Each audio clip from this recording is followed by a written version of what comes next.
Good evening. Hello. Could you introduce yourself for the big audience that we have? Hello, YouTube. My name is Copain. Manzi. Awesome. Yeah. I actually didn't know your last name. Really, it's super easy. Yeah. And you're a fellow classmate of mine Yes. at the big university. Yes. But anyway, he is a very good friend of mine, and he's very interesting, and he is definitely not a... he's definitely a critical thinker and someone with big ideas. And I don't know, he's just fun to hang out with too. So Yeah. I have been talking Likewise. to him. Thank you. Yeah. I've been talking to him today about some of his current exploits in the intellectual realm, but I just kind of want to have a conversation about some of the things that I have been pondering, I suppose, and just talk about that. So, a big thing that's always come back to me just when I'm thinking about life and just anything else that I'm interested in is how does whatever I'm dealing with, like, what does that mean to me? And, like, in addition to that, like, if someone else was encountering something like this, what would that mean to them? And specifically in, like, two ways. So, and I think it comes down to identity.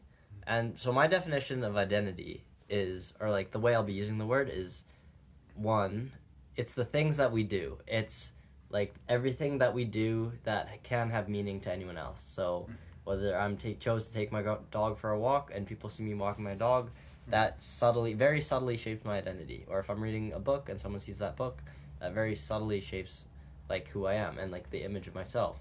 But I feel like more importantly, that's, like, your identity to everyone else, like, how they see you. But I feel like something else important is the story that we tell about ourselves. Because I really do think that this story that we tell about ourselves informs our decisions to do things in the world. And so, yeah, I don't know, I feel like it's just something that it's come to my attention. And, that's kind of a lens through which I process some of the things that I read or see or interact with critically. And, so... do you have any thoughts on, like, what do you think identity is? Do you think I missed anything when it comes to identity? No, I don't think you missed anything. I think identity in a way is kind of like, I wouldn't say like of what we do. I feel like what we do is because we have identity, if that makes sense.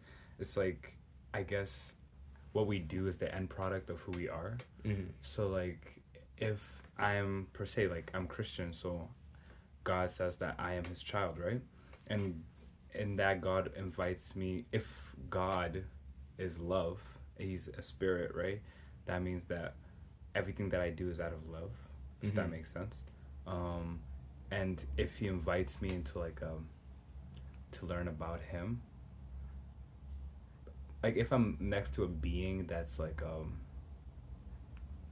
I guess that continually like reveals himself to his child, to me, then I do have like a kind of like a goal in life to always discover more and more. Yeah. So in that same sense of like reading books, going to school, is because God invites me to that intellectual life through revealing himself. Yeah, I mean, if that makes sense. No, I think you hit the nail on the head.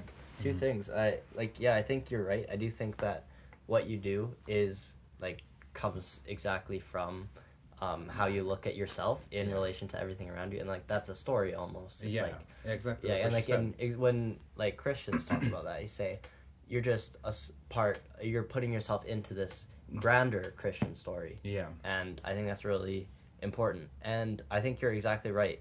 And I think you're speaking personally, which I love, what you say about you're loving God with all your mind almost. Yeah. And I think that is I think it's a beautiful thing. I think, Yeah. I mean, that's why, like, I'm not a Christian nationalist, but I guess that's why I'm for, like, spreading the message of the gospel to everyone. Sure. Right?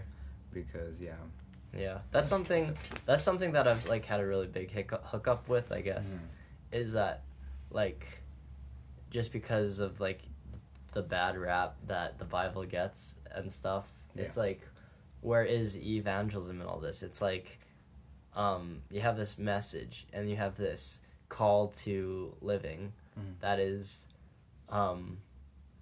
in every definition of the word, like, good, but like it seems so hard to speak at, like, it's so hard to connect the dots between like this book that is so important and like talking about how people ought to live.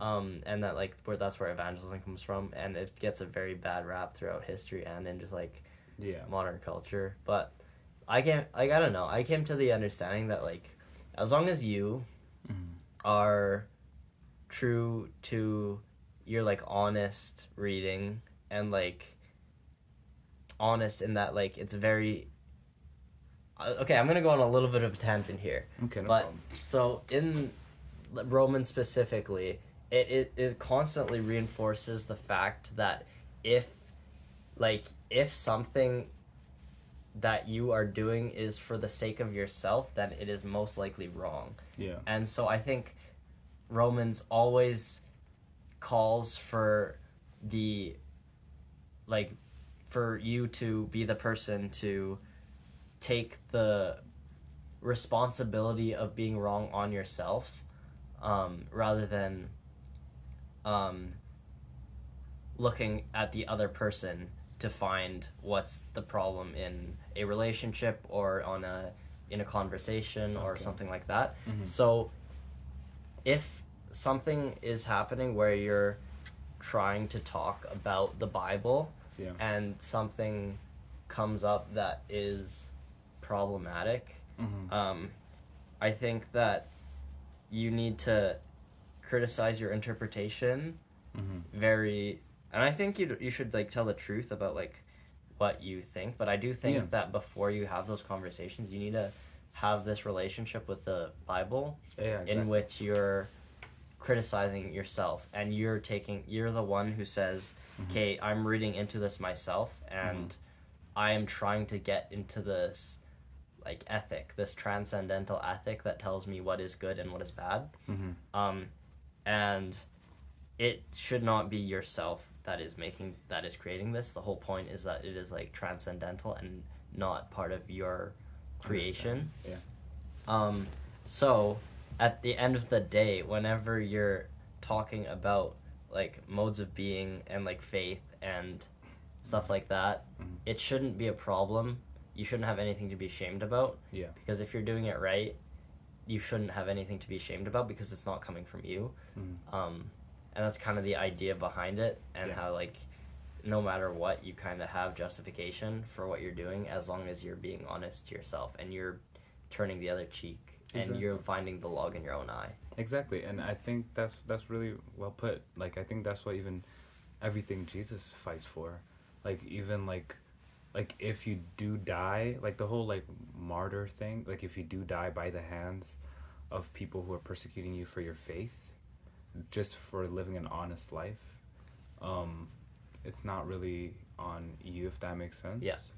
And so I really think that that's what I got from what you were saying. And also, like, with the whole Romans thing, I think that's a very, like, it's kind of like the very saturated message, you know. It kind of has all of the tenets of the, like, thinking about the ethical system that it sets up. It's Jesus's ethical system, but very condensed.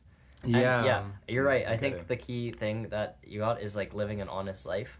Because, like, as long as you're honest with yourself and you're honest in your, like, underlying motivations, and if you're not seeking yourself in your evangelization, then you have nothing to be ashamed of.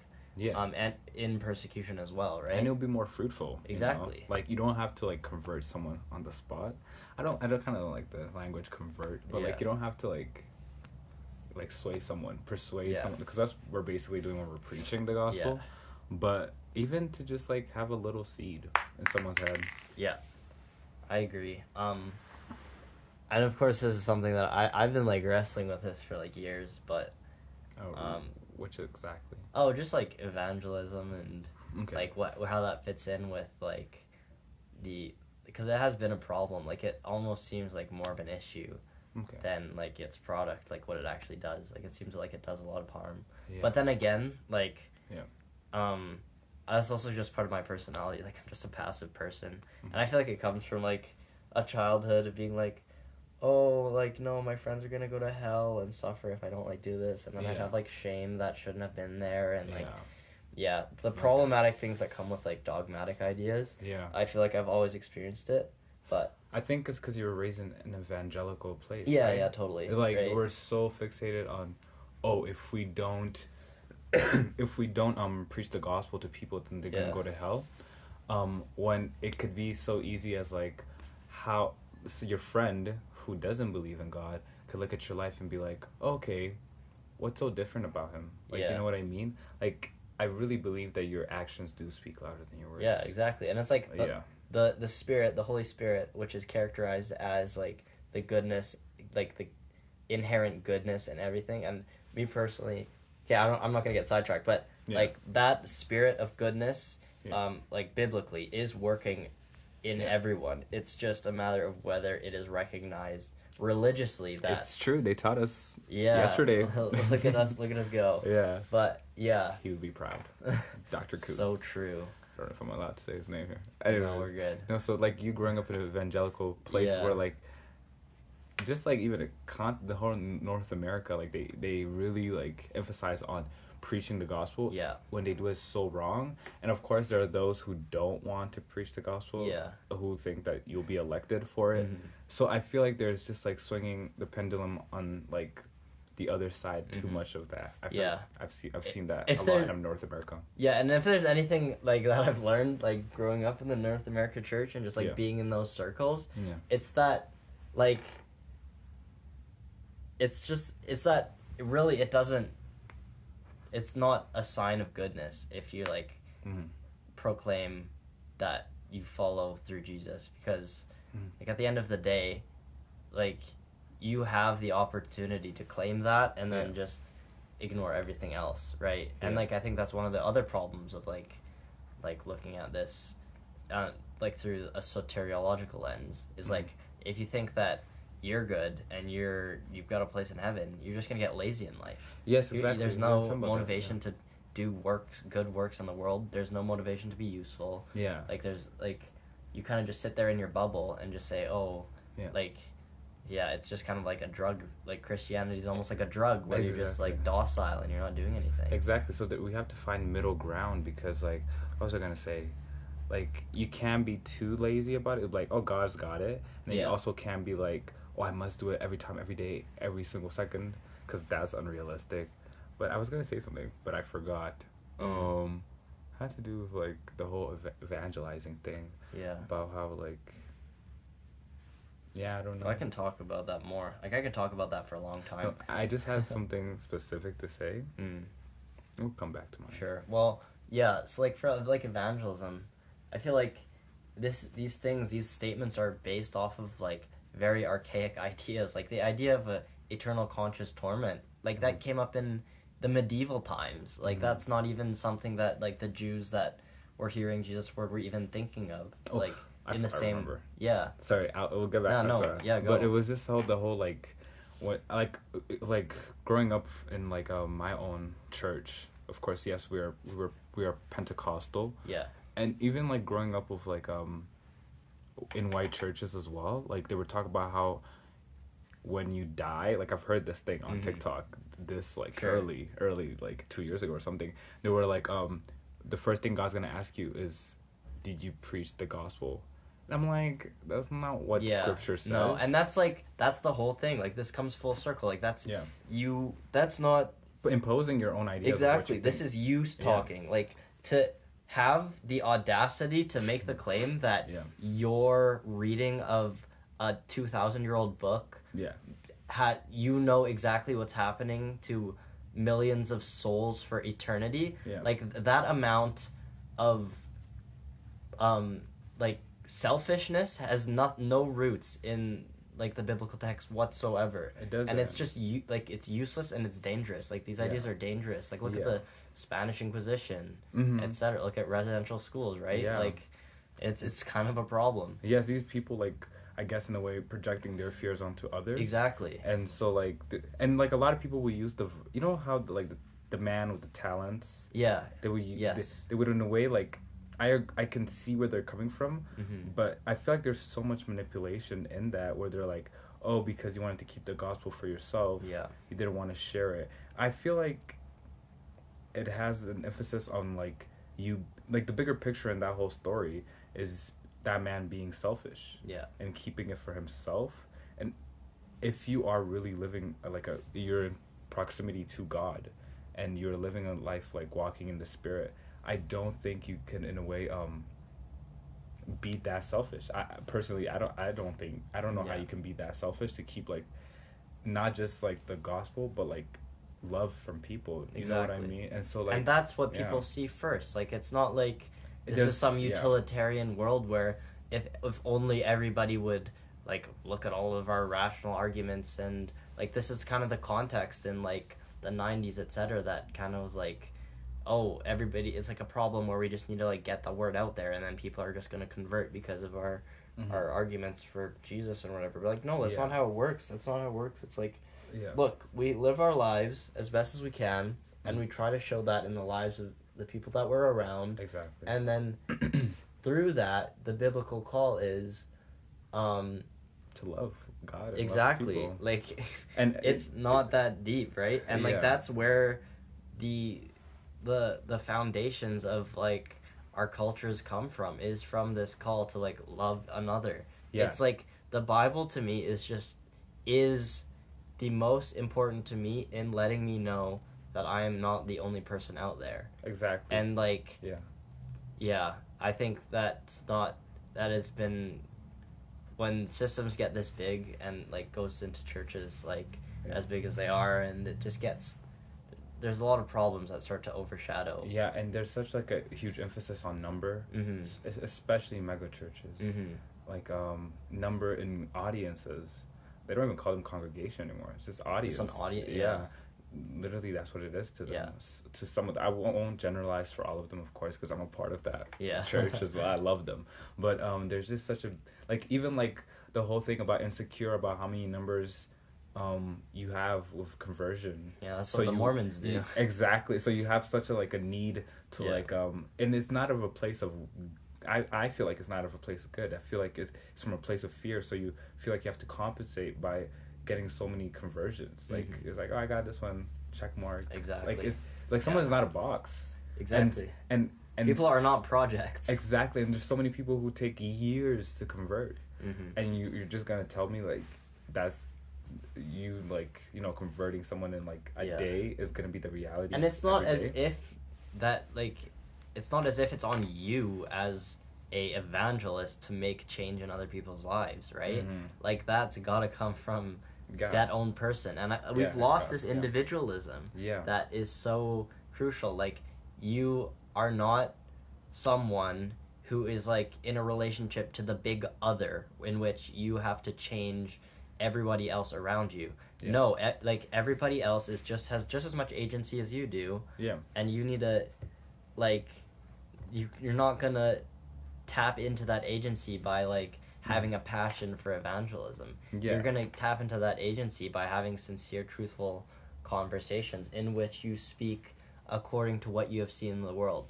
Exactly. And it doesn't matter how good, like, your words can be fruitful. I can't lie. But if the Spirit won't like approve of what you're doing and like won't move himself, then what you do will never last long. And I really believe that. And like, so there's like been friends who've like reached out to me and they're like, I love your faith, like how can I like grow in my faith as well?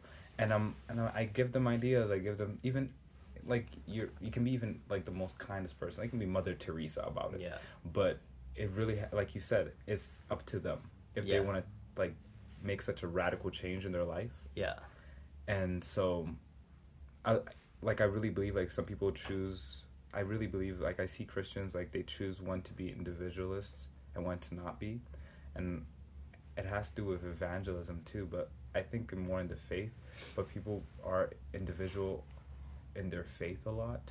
Of like they say like, I don't need church, I only need my Bible, which is how heresy starts. Yeah, I believe it, because like a lot of the people that we learned about in school or like read about like the whole Arianism, Arius and stuff like that. Yeah. Or like Marcion, or just these people who have like heresy. Like a lot of them had good intentions. They just wanted to like translate scripture, but they were. It's because they weren't in community learning about, you know. And I think that's kind of where like the whole rational project of Christianity comes from. That's where all the theological literature comes from. It's trying desperately. It's desperately trying to take back a common understanding of the God that Christians worship, right? Because like it's happening in the States all over, like, and like Canada too. It's like that the church has always been fractured based on our different conceptions, or even the slightest things will cause a rift in between a church and create two denominations, right? Eastern and West. And and then it's the same thing happening with, so that's happening in the Christian theological rational project. But then when it comes to like even the philosophical rational project, which stems into like like cultural patterns that are causing rifts based on like doctrines within churches and within politics and within educational institutions, like, and within like families, like this kind of fracturing of like interpretation of literature is causing this much divide. And so I guess that's where I have a sympathy for like the people who are like trying so hard. Like I would, like me personally, I would say that I'm kind of in that spot where you're saying, where it's like it's a very individual faith. But that's just because like I can't really. It's really hard for me to digest what the church is when we can't agree on what's going on with who God is. So I kind of look to the Bible personally rather than like through a church, at least for now. At least for now. I hope you can open up to no, it. Cause, like, I mean, you gotta. Yeah. I want you. I have a solution. Let me talk about that. Okay. I want you to be a part of the mess. Yeah. So I know what's going on. Yeah. So like it is messy, like right. Yeah, it's super messy, and it's a huge logistical task to try and like pin down what are we serving, like what is our statement of faith, and what is our like. And so my solution is like we need to remember, first of all, that like what matters is action. So what are we gonna put forward that helps us act in the world? And then number two, it's like I think that we should downsize a little bit. And I think that like there are small churches, and like because like the most sincere like I guess religious gathering that I've like been able to be a part of has been like what 4 or 5 guys and like 2 or 3 like not old but like people in their 20s, and we were just like sincerely conversing about what we believe and what we're gonna do about it. And like that to me is like that is the best relationship with the Bible that you can have, is just sincerely reading it, sincerely reading smart people who have read it, and then saying, hey, how am I gonna act? Like how does this fit into the story that I tell about myself so that I can act in the world? And I feel like people just need to remember that it's not about these big things and these big like differences in how people technically like deconstruct the literature and try to create systematic theologies with little bits of differences. That like that is not the point. Like that's not what the church is. The church is people reading a book that says how to relate with the divine and tells you how to act in the world. And I think that I think that in general people have lost that. People have lost this individual part about it, and they're trying to make it a part of like these big they're trying to make it about political differences, denominational differences, like racial differences. But I mean, like to the extent that it is useful, you can engage with that, but That's not the point. The point is that you're not subject to those things. The point is that you choose personally to engage with these big grand ideas and big grand communities or cultures of thought as they relate to your life, so that you can act in the world according to your own conscious humility. And it's a continual self-audit, asking yourself, am I being true to my experience that I've seen in the world? And am I being true in my reading of the scripture, so that I'm not putting myself as the one speaking the doctrines that I am following? So, yeah, I don't know. Listen, like, I don't know. It's so spoken like any true peacemaker. Yeah, I think it's all good. I think it's about like your identity and the story that you tell about yourself, and it's all connected, right? Yeah. So, yeah. No, I totally agree. Like, I really do think like a lot of the things we fight about are secondary. Mm-hmm. Of course, there are like, you know, things that we should I guess I wouldn't say be divided on, but like help others to, how can I put this? I guess help others to see. Like, of course conversations help, Yes. but division, that's where I have like my problems with, because like I've definitely been in the place like 2 months ago, in fact, to be like, which is like the church that makes more sense, like theologically, politically. Like, I don't mean to get political. No, get political. I don't care. But of course, like, I really believe like you can have those kind of debates like about what is right and what is, I guess, wrong. Yeah. In the congregation, but like when the leader doesn't know like what he stands for, and that's where I have a problem. Like I was talking to you about different political views I have, and of course I personally would be skeptical if I went to a church that believed in things the church fathers would disagree with politically, and also like just theologically. So I would never go to a place where they would like have like Calvinist views, like sola scriptura, because I believe like that you know, the Bible is translated by tradition, by like the people who were closest to Jesus, like what were they saying?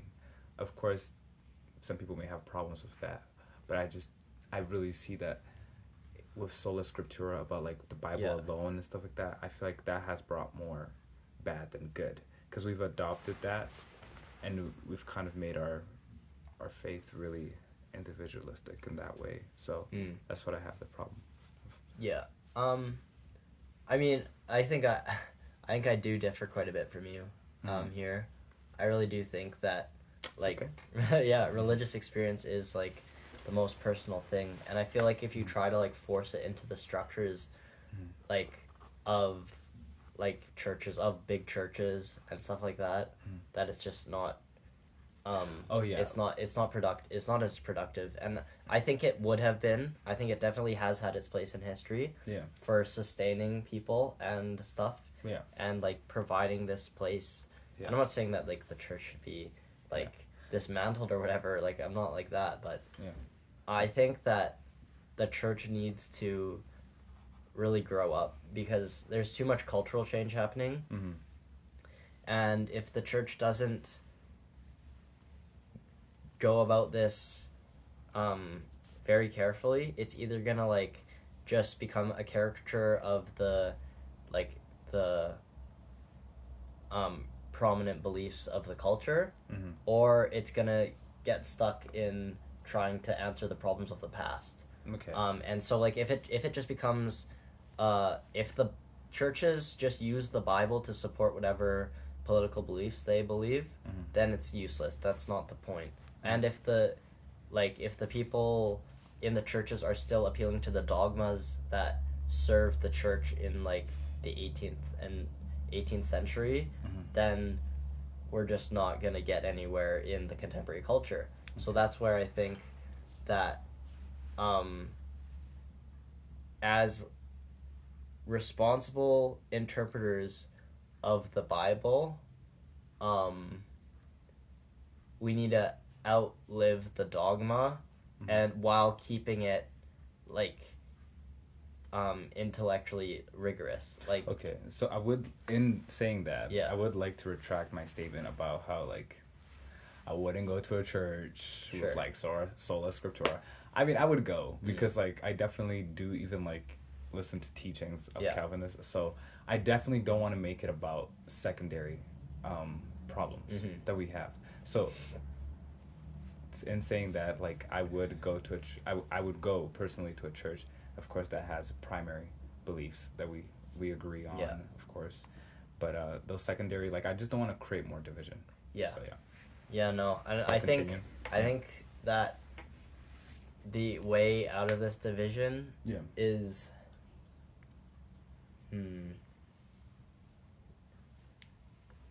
well, here's my best case scenario. My best case scenario is that I think you can have all of your interpretations, and I think that's necessary. Like, we need the theological rigor that has like permeated history of the church and whatever and whatnot, because we need to have a very formal agreement about what are we actually worshiping here, right? Or else that leads to division, right? But we also can't have it so loosey-goosey where everybody's interpretation is right, so that the political slips, like, kind of sneaks in, and then your political opinions are being served by your faith, right? Yeah. And that's obviously not the point of like the Bible. So like we got to find a happy medium, right? Yeah. Where like we have You're this not compromising. we have the room to talk about these things. Yeah. But like we still need to be very rigorous. So of course I don't really know what that would look like, right? Because like it's the exact same thing as happening with like the problems that have come from literary interpretation in like the philosophical front, right? And that has gone crazy. Like what? So people claim that here just like a very small example that literary interpretation, we can't all come to an opinion on it. So some people are claiming that the powerful use their interpretation to suppress the oppressed, and therefore we have to throw interpretation out the window. And then we have the other people who say no, some literary interpretation is more valid than others, and we need to maintain the cultures of interpretation that we have created, because. And I don't think that either one's a great path either. And I think it's the exact same in church with the biblical interpretation. If you get too loosey-goosey, your political opinions are just going to take the place of proper rigor. And if you stay way too rigorous and rooted in your your convictions about what is right, then you're going to end up with a harmful dogma like we were talking about, like eternal conscious torment and stuff like that. Yeah. So I do think I heard this quote from this person.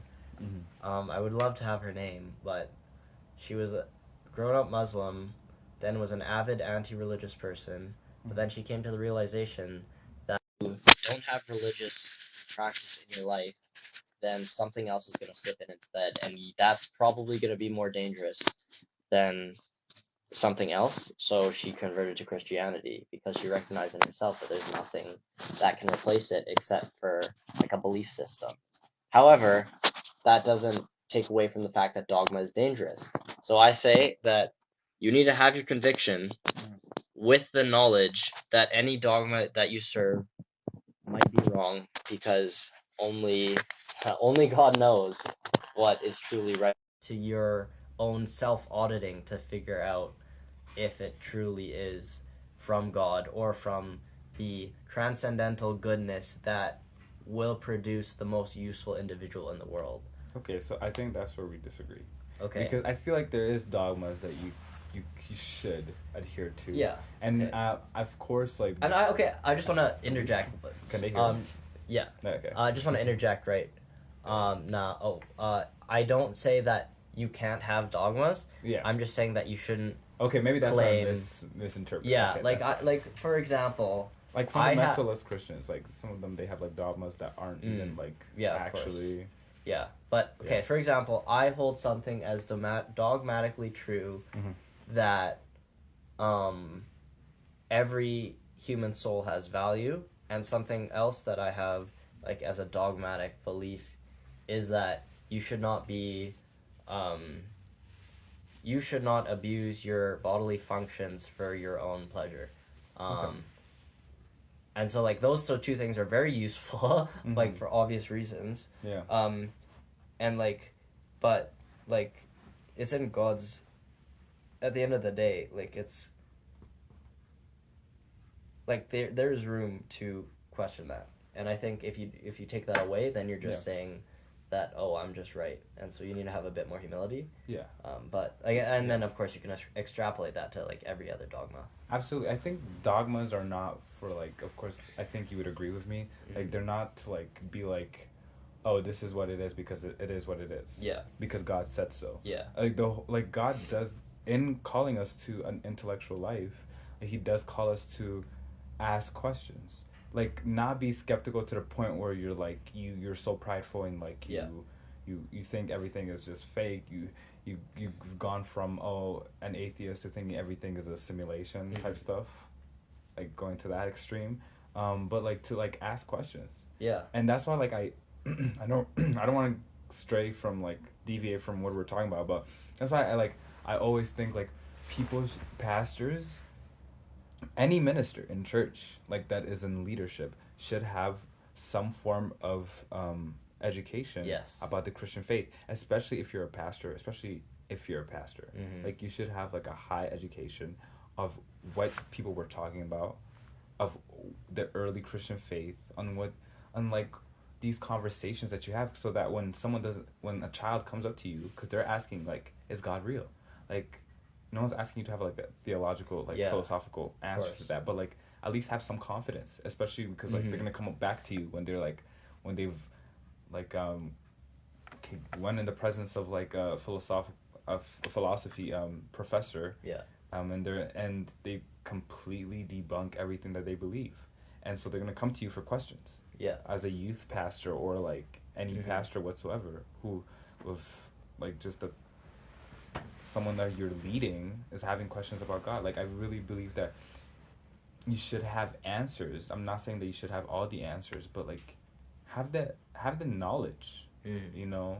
And just so you need to, like I think that's very. Thanks for saying that, because like I don't know, I get like stuck thinking about this on a very like abstract level, and like I kind of forget about just like the person coming to church who's like maybe they're like 15 years old and they like don't really know what's up. Yeah. And I think we just need to make room to say, hey, like this can get really complicated, but like what you believe is okay. Like you're okay as long as you don't do anything stupid. Like you are so entitled to your faith, it's crazy. Like you should have no shame and no fear. Absolutely. Because of and I think that's where we need the theological universities, right? Because it's like we need better pastors. We really it gets on my nerves. Yeah. Every time I think about like how we have such a culture of deconstructionists. Yeah. Of like deconstruction of like how like I see every time on my feed, that's why I deleted Instagram. That's not why, but like Instagram like was riddled with deconstructionists, ex-evangelicals talking about some God this, that, if God that this, then that God, why that, something like that. Yeah. But it just makes me mad. But continuing from that, like what was I even talking about? Like, I don't even want to miss my point. We need good pastors. Yeah, we need good pastors, but I think I was saying something before that. Oh, yeah. No, I don't remember. Sorry, podcast. But, yeah, like, how we need people who are trained. Yeah. And, like, oh, yes, dogmas. Like, we shouldn't let dogmas, like, cause division, especially in congregation. We need to have some humility, because that's the whole point. Like, if we're talking to kids about burning in sulfur for eternity, then we gotta say, hey, we are probably wrong about this. Yeah. So, like, first of all, like, that should not be, like, your... And we're not being universalists here. Exactly. Like, we're just saying, like, hell, it could be more than like, just a fire. It could be just you taking out of the presence of God. Hell is the absence of God. Exactly. But, so, like... Yeah. That's the technical definition. And then there's room for interpretation of that. But like, I don't know why we're like leading with this. Like, it should be about Christ-like love. Like, that's the whole point of the entire book. Yeah. And people got so caught up on secondary issues, and they're so convicted that they're right. It's like, who are you to say that you're right about this? Like, on any things, on bioethics, on like on the intricacies of bioethics, on soteriology, on missiology, like on all these things. Like, there's no humility. It's all just warring. Like, there's so much division just for no reason, just because people don't have the humility to say, hey, I may have read this wrong. Yeah. But like God only knows, right? Like it's not. There's like, we're trying to rationalize all these things when it's like it's not supposed to be. Yeah. It's supposed to be. You can have these. You should be thinking about these things, but it is not up to you to find the truth here. Like, you cannot actually find the truth here, because... Interesting. Like, you can't... Like, because it's an endless conversation. It's an endless debate. Like, this is not something that you can look at, like... It's not like a geological debate where some people are arguing over the intricacies of, like, the science of, like, rocks, which you can see right in front of you. Yeah. Like, these are things that is, like, comes from a literary interpretation. Yeah. So, you cannot have your conviction. And especially, you should not be having these convictions and then telling it to all these, like, young children who want to live like Jesus. Yeah. But you're just, like, causing them, like, trauma and, like, pain and, like, undue... stress because of all of these questions. Like, yeah, it just seems so simple. Like, just have more humility. Don't adhere to your truths as if they were said by God, because you cannot know what that actually is. You can only understand it through your own flawed faculty of understanding. So okay, I think that's where we disagree, but that's okay. Yeah, so talk to me then. No, like, I think that since I do hold like a belief, like what I believe is true about the faith, like, of course there's always room for, like, I don't know, like, I feel like maybe if I heard a persuasive argument against what I believed, where am I going with this? Like the 10 Commandments, for example. Like, if I believe, like, that's what God said, that's what I'm gonna, I guess, adhere to. Sure. And believe that that's the truth, and that's what I'll believe will be the moral truth. So, I don't know, like, if I believe they're from God, these ethics, then that will go into the whole thing about, like, where we get our morality from. No, but, yes, I don't know. I see where you're coming from. I just believe, like, we do get our morals from God. There are things, like, I do agree with you about, like, the conviction part. Yeah. Like, we cannot, like, I guess, impose our convictions onto other people and say that if you don't follow them, then you're gonna go to hell. Like, the secondary issues you were talking about, right? Like, if someone doesn't, like, for example, like, if someone is a liberal in the church, and then you say they're gonna go to hell for having liberal beliefs, that's where I disagree. Yeah, no, like, you can name infinite problems. Exactly, like, they could be just economically liberal, and then you're condemning them to hell. Well, you're just continuing the church. And you're living in your own bubble. Exactly. Because, like, you think, oh, I'm right. Yeah, and, like, God would make you, if Jesus was here, he would really make you, like, question what you believed. Like, even with this whole two-party system. Like he would literally like make you question why you're conservative. He would make you question why you're liberal. Sure. So, yeah, I just feel like the secondary issues, that part I agree on, and like imposing your convictions. Yeah. But I do believe like if I am hearing you correctly, like I do believe that we do get our morals from God, and what we get from God. I guess what they were talking about like the first few weeks of our REL 161. Yeah. Like about how we get our morality from God. If that is true, then that's what I will hold to truth forever. So yeah. Well, let me talk about what you just said. So I do think that you're so right. I think that morality is the key issue of this all, like, because that is what matters. It is what you do in the world. And I think that I'm going to summarize the Bible's moral call right now. Okay. Everybody else around you is just as valuable as you, so you should think in a way that ensures that you are not serving yourself through in everything you do and everything you think and in every way you act, that you're not doing it for yourself, that you're tapping in to the love of Christ because you do not deserve all the great things that you have received by your own works, but through the love of Christ. Yeah. So therefore, your proper response is worship and and to serve everybody else around you. Precisely. And yeah, to like just generally be like a useful person and a person acting in love. Yeah. That's literally and so and it's like so that's like the big, and I think that's what we need to organize ourselves around. Not because at the end of the day, everything requires so much faith in all of this. Yeah. And we are not unified in the church because of logic. We're unified because of our faith.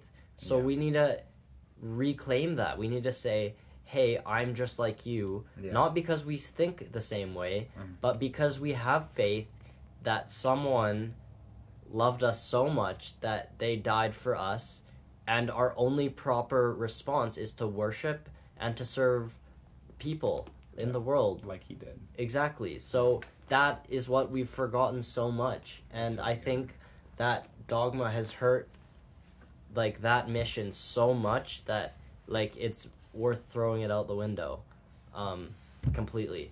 Perfect. And like you summarized it well. Yeah, I think that's like what I'm trying to say here. And I really do think that for the church to stay effective in this mission is to not leave room for politics to enter the literary interpretation and not let dogma overtake the literary interpretation, and to make this a personal conviction to serve the call of the Bible, which is to love thy neighbor. And that is something that no other that you can't achieve through logic. You cannot logically give a reason why you should be serving your neighbor instead of yourself. You can say love, but of course someone will of course you question. Can't. Yeah, you can't define love. Logical. You can't define love. You can't. So yeah. Like my friend was sending me she was asking me questions about. I was like, if love is just chemicals at first, I guess you call that part infatuation. Yeah. Then what are the chemicals? Like, is it more than just chemicals? Okay, well, like here, choose to stay? I affirm that. I affirm that what you're saying is very true. Like, we cannot reduce it to like this biological interpretation, right? Yeah. But at the same time, I'm someone who like thinks about literary interpretation very much. Yeah. And so words are tools. So what does that mean? It means that if we see something in the world that we want to map out in our mind, we give it a word. But the thing is, like, love is a metaphysical thing, so you can only abstractly map it out. So you cannot actually come to you cannot come to a perfect definition. And that's why we've got, like, Greek has 4 words for love, and, like, it's like, we have such a lack of, like, justification for having this thing in our culture that we have interpreted through our cultures of interacting with humans for centuries. Yeah. But we just like call it love, and that like is the transcendental thing in which we cannot actually have like knowledge of, but like it's a very spiritual thing. Yeah. Because if you crazy, that's like God. Yeah, Like, exactly. Like him. And then we can get technical with our definition of God too. God is that in which we cannot have tangible knowledge of, but we have faith in his being, and so we construct a theology to understand aspects of God and understand, to kind of give us a general shape of like what God is. But like according to our own theology, we cannot actually have this knowledge of God. We have this separation, and I would call that separation technically our perception. We cannot actually perceive him, except through the means in which we have, which is our senses. And then, of course, if you're not a cessationist, you make the claim that this God, this transcendental deity of God, reveals himself through our own faculties of like sensation, our senses, and like in things around us. Just a question. Like, would a sensationist be like cessationist? Sensationist, sorry. Yeah. Would they be like deists? Because deist means like God not involved, right? That's a good question. You know, I don't know. A cessationist is basically someone who says like the Holy Spirit is no longer. The Spirit is not working in direct like corroboration with humans. So like we cannot do metaphysical healings because the Spirit has ceased. He only stopped at the apostolic age. But like that's like kind of my question. It's like, so you've gone from like, oh, God is involved in everything that we're doing, because the Holy Spirit's job is to continue the work of Jesus Christ, right? So basically God on earth, basically. Exactly, but like spiritually. And then it's of course through humans, because that's the only way, right? And we can't see him. He's so concrete through us. He's so concrete through us. So that's kind of like my question. I have to do more reading on that. Yeah, me too. No, it's definitely not I did the reading on this section 2 days ago, so. Oh, okay, no problem. Like, no, I just like have my questions, because I'm like, so do you go from like someone who believes God is involved and then God is not involved anymore? But like at the same time too, I don't think I would go as far to call them deists, because I don't know. I can't speak on that, but we'll read more. So do you want to talk about something else? Do you have something you want to talk about? No, I don't. You don't. For the first time, I'm speechless. For the first time, I don't have anything to say. Okay, let's just talk about this conversation itself. So... I think you said it well. Like, I think you communicated it beautifully. Well, I'm trying to get better at communicating this, because... Guys, he's doing so good, right? Comment below. Hit the subscribe button. This is like our little interlude for what you should do. That's why I need this podcast, because I think about these things for months on end, and then I where am I supposed to get this out, right? This is what we need. Guys, we need community, because this is where you flesh out everything that you're learning. And I'm sorry, I was kind of just barfing out all this information, hopefully understandably, but I will try to improve my clarity. But next time, and I don't want there to be a next time, I want to do some more. I want to ask you more questions, because this was more of a one-way conversation. But I do want this podcast to be more of me picking the brain of my friend or my guest. It's so educational. I love it. I love educational podcasts. But they're also so personal. This podcast is so personal. It's so educational. And I think it's your job to talk about. It's your job to express what you see in the world, right? It's advocate for your experience in the world, right? Be the change you want. That's so true. We need to be the change. People. Guys, you agree with me? I'm literally going insane. I'm not talking to anyone, but talking to you. You're so passionate about preachers being good and them not telling people to go to hell. I don't like pains. So you gotta be the change that you want to see. I'm not saying be a pastor. I'm saying in a way advocate for that, by starting a YouTube channel.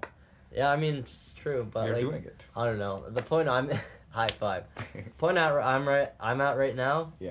So I'm trying to get that group of guys back, or not exactly those guys, but I want to get that experience back. I want to get people who are.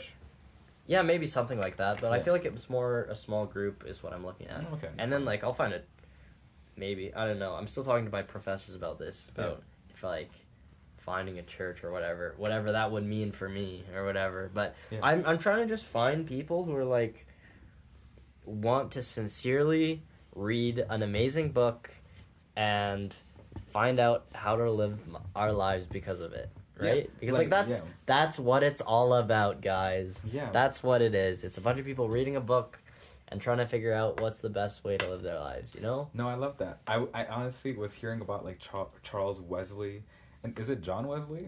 I think so. I think that's right. But they're brothers, I'm pretty sure. Yeah. But how they had like this little group, it was called the Holy Club. Yeah. And how like some people say that no. Anyways, I'm not gonna get into that. But like how like they were just a group of guys who literally read literature and discussed about it, and also I'm pretty sure some of them wrote literature themselves and discussed about it in their group, and then in like not just John and Charles Wesley but other guys as well, they went out to make the greatest change in Western history. Mm-hmm. So like you can get a lot of things done. Yeah, in a community, a small guys group, in a there's small group. there's no limit to the good that you can do in the world. Exactly. So it's not about quantity; it's about quality. Yeah, and like try to change your own world. Don't change the world. You know. Exactly. Yeah. So. I mean, well, sure. I want to change the world. Yeah. I'm kidding. Not the cosmos, but like no, like help change the world. You know. Exactly. And no, like what I'm trying to say is just like don't worry about all the big scary things that are happening in the world because you can't do anything about it. Do something about what you can do something about, you know? Exactly. Yeah, because the 12 apostles, they started in their world, in their Jewish world. And look at what happened, you know? Yeah. So I think a lot of evangelicals think that they need like a like 14,000 like congregation members to change the world, to take out the gospel.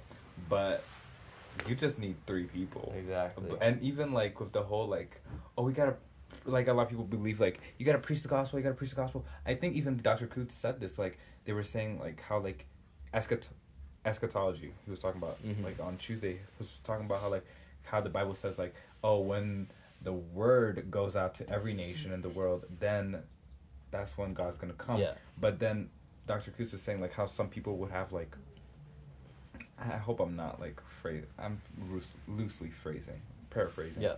I hope I'm not misinterpreting what he's saying, but like how they were saying like people would go out, preach the gospel, and they would try to like get it to every nation, but I guess it's only. But they didn't actually care about the nation. No, like it's you can only reach as much much of people God wants you to reach. Yeah. In a way, like you can have this divine plan, I guess, from yourself, or a plan to like take the gospel everywhere, but it's on God's timing, right?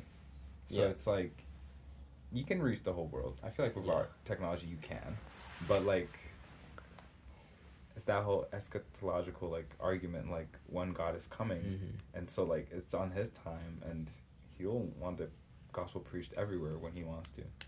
So just that little tangent.